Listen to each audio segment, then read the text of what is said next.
Alors, Bezrat Hashem, les ordres de ce matin, Parashat Ekev. Patach, Rabbi Shimon nous enseigne, Tachaze min agin tavin veshapirin avu nahage, maré du Suata de Malka.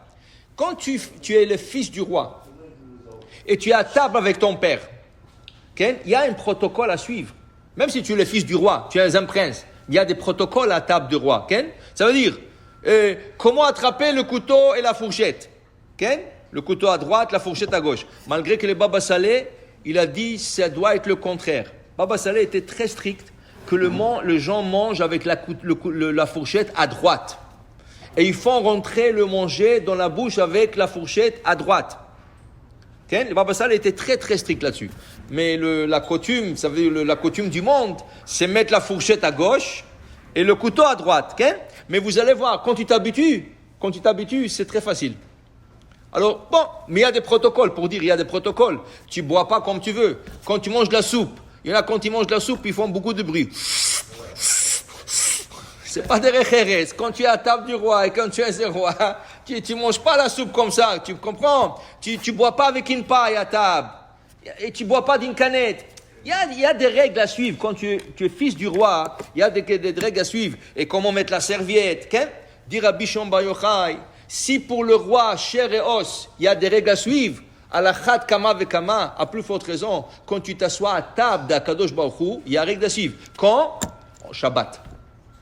Le vendredi soir, le samedi, quand tu es à table, Akadosh Baruch Hu, la Shekhinah, il vient, et comment on appelle ça, le roi et la reine, Akadosh Baruch Hu, et la Shekhinah, Shabbat Malketa, la Shabbat, ils sont à table avec toi. Alors si le roi et la reine sont à table, il faut respecter les règles. Quelles sont les règles de la Torah quand il y a un roi et une reine à table? Selon, on va dire, le Zohar, il parle de vendredi soir. Alors il dit, il y a 10 règles à respecter, dit Rabbi Shimon Bar Yochai.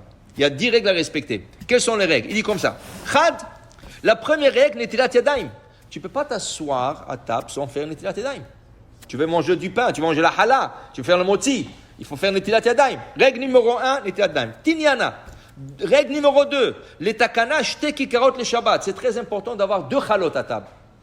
Le Shabbat, le vendredi soir, le samedi midi et le samedi après-midi, la Souda Shlishit, c'est très important que le pain, il y aura 2 halot. Pas une seule, 2 halot. Des fois, tu n'as pas. On va dire, tu as mangé plus le vendredi soir, tu avais faim, tu t'es oublié, il n'y avait pas. C'est toujours bien d'avoir un paquet de matzah à la maison. Tu as un paquet de matzah. Il te manque une challah, prends une matzah, ça va être lechem mishne. Tu as une challah plus matzah, lechem mishne. C'est pour compléter. Des fois, ça peut être maisonnote. Ça veut dire si tu as un rôle qui est maisonnote, ça peut aussi compter dans le cas qu'il n'y a pas. Mais c'est important que ce soit 2. Il faut 2 pains pour faire le moti. On appelle ça lechem mishne. Après, il dit tlita, le numéro 3. Le mechad tlat sudatin. C'est important de manger 3 repas. Et c'est important de mosif chol hakodesh. Ça veut dire que le repas de Shabbat, le plus tôt que tu peux le faire, c'est le meilleur. Comme ça, tu ajoutes du vendredi, qui est le jour profane encore, tu l'ajoutes dans le Shabbat. Alors si tu peux faire en été, le Shabbat plus tôt, c'est mieux. Pourquoi attendre le Shabbat plus tard? C'est mieux encore plus tôt. Plus tôt le Shabbat, c'est mieux. Oui. Parce que là, qu'est-ce que tu as fait? Si tu as rentré le Shabbat plus tôt, ça veut dire que tu as pris une partie de la journée de vendredi, qui n'est pas encore Shabbat, qui est la journée de vendredi, et tu l'as ajouté dans le Shabbat. Alors, au lieu de le rentrer le Shabbat à 8 heures, tu l'as rentré à 7 heures. Qu'est-ce que tu as fait? Tu as pris 1 heure du jour profane et tu l'as rentré dans le Kodesh. Mosif Michol à la Kodesh. Tu as ajouté du jour profane dans le jour sacré. Tu as fait 1 heure de plus dans le Shabbat. C'est bien. Après, il dit ici, 4e chose, Revi'a, l'an'ara patora bishraga, d'avoir le bougie de Shabbat à côté de la table. On a dit que déjà dans plusieurs cours, que pour le séfarade, on ne met pas le bougeoir à table. D'abord, il y a beaucoup de problèmes halachiques et problèmes techniques. Havé Shalom, il y a des enfants qui bougent, ils te font tomber une bougie, la nappe attrape feu, tu sais pas, est-ce qu'il faut jeter de l'eau, on a droit, on n'a pas droit, ou des fois on n'a pas droit, et tu jettes.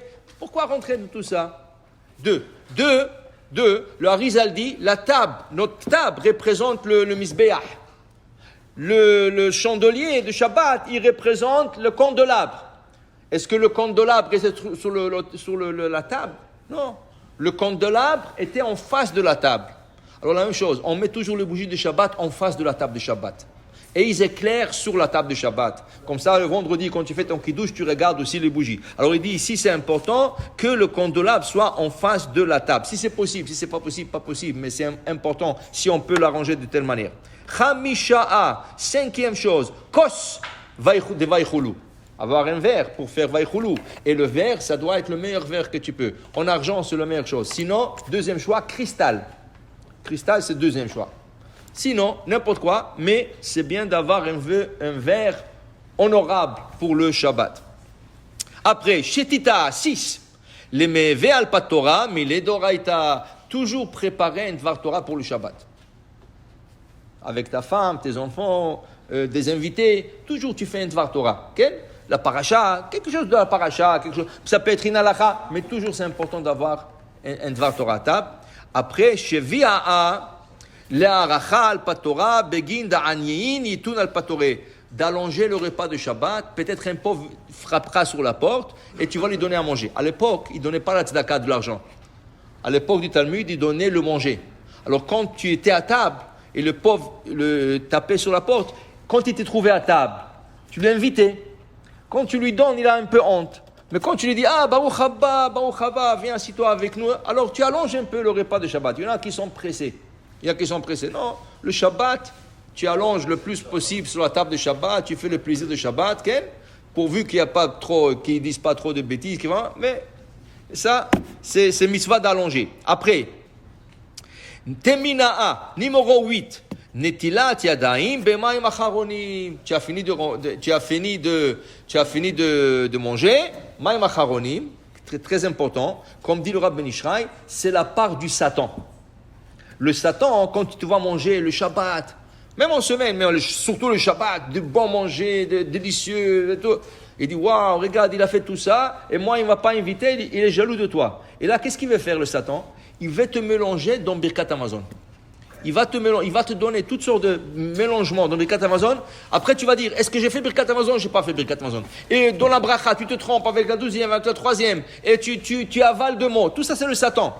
Quand tu fais Maïm Acharonim, tu dis, ça c'est la part du Satan, laisse-moi tranquille. Alors il s'en va de là-bas, il te laisse tranquille.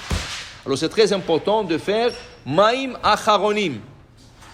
Après, Teshia'a, numéro 9, Birkat Hamazon, faire Birkat Hamazon, ça avec Havana. Que tu as mangé, Vachalta, Vesavata ou Berachta. Fais Birkat Hamazon. C'est la seule bracha qui est de la Torah, on a dit c'est la seule bracha qui est de la Torah. Dans ce cas, tu feras Birkat Hamazon. Asira'a, numéro 10 dans le protocole de la table de Shabbat, Kos de bracha. Ça, c'est pas tout le monde qui le fait. Il y avait une coutume que les gens, quand ils finissaient le repas de Shabbat, il y a 3 hommes à table, au moins 3 hommes, ils prenaient un verre pour faire Birkat Hamazon. Alors tu fais Birkat Hamazon, avant de faire Birkat Hamazon, tu prends un verre, tu le rinces, tu ajoutes du vin, tu le remplis avec du vin. Celui qui fait le zimoun, Nevarer, Shachanu, Shelo, Borchan, à la fin du Birkat Hamazon, Ose Shalom Mimromav, Ubrachamav, à la fin, il dit comme ça, Kos Yeshuot Esa, Ubshem Adonai Ekra, Savre Maranan, tout le monde dit Lechaim, Baruch Ata Hashem, Boré Prea Gefen. On appelle ça Kos Shel Beracha, c'est un verre qui emmène la bracha. Okay? Et c'est important de le donner à ta femme à goûter et aussi à l'assistance. Ça, c'est la 10e mitzvah à table. Maintenant, aujourd'hui, les gens ne le font pas. Mais ça serait bien de le faire avec 3 personnes, minimum 3, et tu donnes à tout le monde à goûter. Kosher bracha. Ça, c'est un verre qui donne la bracha. Okay? Si vous vous rappelez, on l'apprend d'Avraham Avinu. Avraham Avinu, les anges sont venus. Il leur a préparé à manger, il leur a fait laver leurs pieds et leurs mains, ils ont mangé. À la fin, qu'est-ce qu'ils ont demandé à Avraham? Aïe Sarah Ishtecha, où est Sarah ta femme? La Gemara dit, comment il y a Sarah? Est-ce que tu demandes quand tu vas chez quelqu'un où est ta femme? C'est absurde de demander où est ta femme. Qu'est-ce que ça te regarde? Dit la Gemara? Non, parce qu'ils étaient 3 anges. Ils ont fait Birkat Hamazon, et là il fallait faire Kos Shel Beracha. Ils voulaient envoyer le Kos Bracha à Sarah, parce que c'est un verre qui va donner la Bracha, qu'elle aura un bébé. Et c'est comme ça qu'elle a eu Yitzhak. Par le Kos Shel Beracha, 2 anges. Imagine-toi, les anges, ils ont fait Birkat Amazon, ils ont fait un bracha, ils ont envoyé ça à Sarah, ça a béni Sarah, elle a pu avoir le bébé. Alors pour dire que c'est très important le deuxième vers. Baruch Adonai Le'olam, Amen, ve Amen.